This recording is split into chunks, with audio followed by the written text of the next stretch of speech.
Bismillahirrahmanirrahim. Assalamualaikum warahmatullahi wabarakatuh. Selamat pagi menjelang siang anak-anak 5 Nurus. Nah, sekarang kita lanjutkan pembelajaran matematika.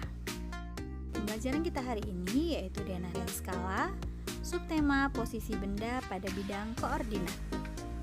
Tujuan pembelajaran kita hari ini yaitu anak-anak dapat menentukan posisi benda pada bidang koordinat. Posisi benda pada bidang koordinat. Yang pertama, menentukan letak suatu tempat atau benda pada bidang koordinat.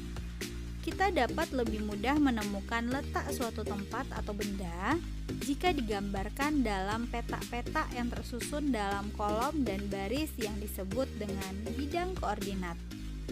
Penulisan letak suatu benda pada bidang koordinat menggunakan pasangan terurut, yaitu posisi mendatar disebut dengan kolom dan posisi tegak disebut dengan baris suatu benda tersebut.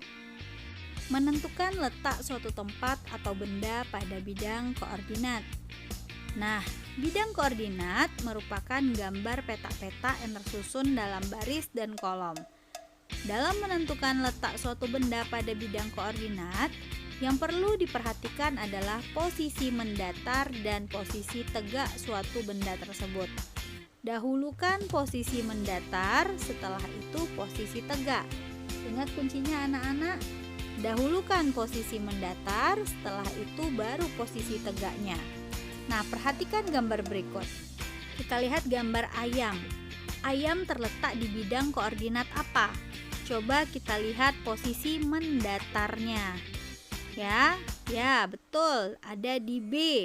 Sedangkan pada posisi tegaknya ada di nomor 2. Bagus, makanya ayam terletak di titik koordinat B, 2. Artinya posisi mendatarnya adalah B dan posisi tegak angka 2. Nah, kita lihat gambar sapi. Ayo anak-anak tebak. Terletak di titik koordinat mana sapi? Kita lihat mendatarnya adalah A dan posisi tegaknya adalah angka 5. Berarti sapi terletak pada A, 5. Coba anak-anak perhatikan domba, bebek, dan kambing pada gambar tersebut. Tentukan benar atau tidak titik koordinatnya. Menentukan letak suatu tempat atau benda pada bidang koordinat. Nah, sekarang anak-anak perhatikan. Pada gambar dapat kita ketahui posisi beberapa tempat. Kita cek ya, salah satunya adalah sekolah. Sekolah terletak di titik koordinat berapa? Kita lihat. Dulu kan mendatar ya. Nah, mendatar itu di B. Sedangkan posisi tegaknya adalah di angka 1. Berarti titik koordinat dari sekolah adalah B, 1. Bagaimana dengan restoran? Kita lihat mendatarnya. Restoran yang mana ayo? Ya, betul, yang F. Yang tegaknya di angka 2. Betul. Berarti restoran titik koordinatnya adalah F, 2. Sampai di sini anak-anak paham ya? Coba anak-anak perhatikan rumah Adi dan rumah Kai. Betul tidak titik koordinatnya? Yang kedua, letak titik dan bangun datar pada bidang koordinat kartesius. Penulisan letak sebuah titik pada bidang koordinat sama seperti penulisan posisi benda pada bidang koordinat, yaitu menggunakan pasangan terurut X dan Y, di mana X merupakan sumbu mendatar. Ya, coba anak-anak perhatikan, X adalah sumbu mendatar dan Y adalah sumbu tegak. Contoh letak titik pada koordinat kartesius. Penulisan posisi benda pada bidang koordinat yaitu menggunakan pasangan terurut X dan Y. Ingat, X adalah yang mendatar sedangkan Y adalah yang tegak. Coba anak-anak lihat sekarang titik A. Di mana letak titik A? Lihat yang mendatar dulu nak. Ya. Titik A-nya terletak di angka 2 dan tegaknya coba lihat. Berarti yang Y. Dia karena X, Y, berarti titik atau koordinat titik A adalah 2,6. Nah, sekarang coba lihat titik G. Ya. Titik G, coba lihat yang mendatarnya angka berapa? Ya, betul, angka 5. Yang tegaknya berapa? Yes, min 4. Ke bawah ya, Nak, karena dia titiknya ke bawah, otomatis yang tegaknya juga yang di bawah, yaitu min 4. Berarti G titik koordinatnya adalah min 4. Nah, sekarang coba anak-anak cari dari A sampai H berapa titik koordinatnya.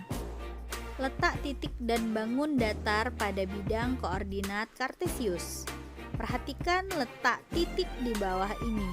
Nah, sekarang ini kita buat titiknya, ya Nak ya. Nah, titik A koordinatnya adalah 4,3. Berarti kita buat 4 di titik X dan 3 di titik Y. Itulah adalah titik A. Kemudian B, min 2,1. Min 2 di titik X dan 1 di titik Y. Kemudian C min 2. Min 2 diletakkan di titik X dan min 3 diletakkan di titik Y. Dan yang terakhir yaitu D. D terletak di sumbu koordinat 4,-3. 4-nya di X dan min 3-nya di Y. Jika keempat titik tersebut ditarik garis, maka akan membentuk sebuah bangun datar trapesium. Baik, untuk lebih jelasnya anak-anak saksikan video berikut ini ya, Nak.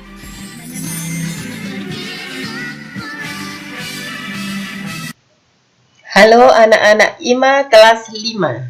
Sudah siap belajar matematika bersama IMA? Kali ini kita akan belajar tentang denah. Ini gambarnya. Jadi yang dimaksud denah atau peta adalah gambaran yang menunjukkan keadaan suatu tempat. Yang sangat sering kalian lihat tentu saja peta Indonesia. Biasanya ada di ruang kelas, dipasang di ruang kelas. Itu adalah gambaran Indonesia, gambaran wilayah Indonesia dalam bentuk kertas, dalam bentuk bidang datar. Itu yang disebut peta atau denah. Nah, ini yang di sini yang terlihat di gambar ini adalah denah lokasi wisata The Jungle Bogor. Pada denah ini kita tahu letak lokasi yang diinginkan di mana. Jadi kita tahu ketika akan menuju ke sana, misalkan dari arah Ciawi sini, oh berarti jalannya melewati ini yang paling dekat. Atau kalau dari arah Cibinong, berarti lewat jalan yang mana. Nah, itulah fungsinya denah. Untuk bisa membaca denah, kita harus tahu arah mata angin.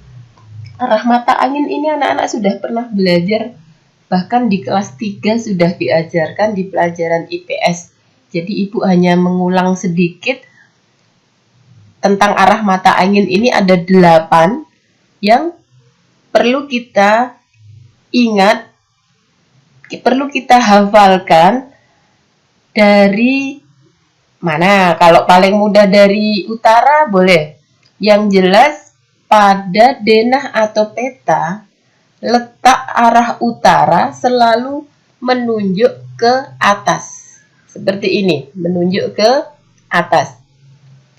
Lalu boleh dihafalkan ke kanan searah jarum jam.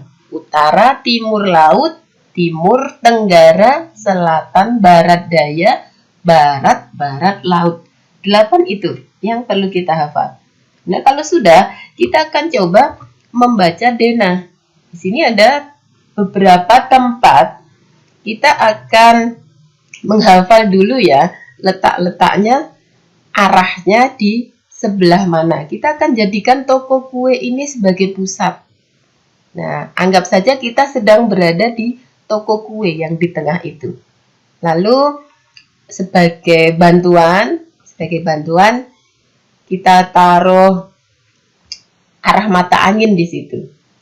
Nah, kita lihat sekarang. rumah Beni. Rumah Beni itu di sini. Rumah Beni berada di sebelah barat laut dari toko kue. Masjid berada di sebelah barat. Kantor polisi di barat daya. Rumah Jika di selatannya toko kue. Rumah makan di tenggara. Rumah Dani di timur. Lalu rumah sakit di timur laut. Nah, itu ya. Sekolah di mana? Sekolah di atasnya berarti di utaranya toko kue. Itu cara membaca arah mata angin. Sekali lagi Ibu hanya mengingatkan saja. Anak-anak, sekarang kita belajar menentukan rute ya. Contohnya, jika akan pergi ke rumah sakit dari rumahnya di sini, maka rute yang akan ditempuh jika dia berjalan ke utara melewati Jalan Kartini dan dilanjutkan ke timur, Jalan Patimura, lalu sampai di rumah sakit. Sekarang Dani rumahnya di sini, dia akan pergi ke kantor polisi di ujung sini. Rute yang dilalui Dani ke barat, menyusuri Jalan Patimura, lalu ke selatan, Jalan Kartini, dan belok ke barat lagi, Jalan Sudirman, dan Dani sampai di kantor polisi. Contoh lagi, Beni akan makan di rumah makan di sini. Maka Beni akan ke selatan di Jalan Kartini, lalu belok ke timur, Jalan Patimura, dan ke selatan lagi ke Jalan Dewi Sartika, sampailah Beni ke rumah makan. Itu cara menentukan rute perjalanan. Kita lanjutkan sekarang koordinat. Ya, letak suatu tempat atau benda dapat digambarkan dalam peta-peta. Ya, kotak-kotak ini yang tersusun dalam baris dan kolom yang disebut koordinat. Nah, ini yang disebut koordinat tuh kotak-kotaknya ini. Sekarang kita akan coba melihat koordinat masjid. Nah, itu masjid yang di atas itu. Kita lihat dia berada pada posisi A. Mendatarnya ini pada posisi A. Lalu ke atasnya atau tegaknya itu berada pada posisi 3. Maka kita akan tuliskan masjid berada di koordinat A, 3. Penulisannya begitu. Lagi ya, sekolah. Nah, sekolah yang itu mendatarnya dia ada di C. Lalu tegaknya berada di 2. Kita tuliskan koordinat sekolah adalah C, 2. Rumah sakit ada di sana, mendatarnya di D, lalu tegaknya ada di 4. Kita tulis D, 4. Jadi harus mendatarnya dulu yang ditulis, tidak boleh kebalik. Sekarang rumah Ari ada di sana. Kita lihat dia berada pada F dan 3. Kita tulis koordinat rumah Ari adalah F, 3. Toko roti ada di situ di F, 1. Lalu kantor polisi ada di H, 2. Itu ya cara menentukan koordinat. Sekarang kita akan menentukan koordinat titik dengan ini namanya koordinat Kartesius. Ya, sumbu Kartesius yang mendatar ini disebut X, kemudian yang tegak disebut Y. Nah, nanti kita menuliskannya yang X, Y koordinatnya. Seperti tadi ya, yang mendatar dulu baru yang tegak. Misalkan koordinat titik A. A itu mendatarnya kan nah, kita tarik di situ di 3. Lalu untuk garis tegaknya dia di angka 3 juga. Maka koordinat titik A adalah 3,3. Sekarang B. Garis tegaknya, garis mendatarnya di negatif 3. Lalu garis tegaknya 2. Kita tuliskan negatif 3,2. Itu koordinat titik B. Titik C. 2 mendatarnya, lalu tegaknya negatif 3. Jadi kita tulis 2, negatif 3. Itu masing-masing koordinat A, B, dan C. Nah, titik A, B, dan C apabila kita hubungkan dengan garis lurus, A ke B, B ke C, lalu kembali lagi, ini akan membentuk segitiga ABC. Jadi, titik-titik itu bisa kita hubungkan, ternyata membentuk segitiga. Itu cara membaca koordinat titik, ya.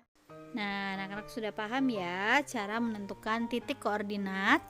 Maka sekarang kita coba untuk latihan. Ananda isi tugas berikut ini dengan baik ya. Mudah-mudahan anak-anak semua paham ya. Baik, selamat mengerjakan anak-anak. Terima kasih atas perhatiannya. Wabillahi taufiq wal hidayah. Wassalamualaikum warahmatullahi wabarakatuh.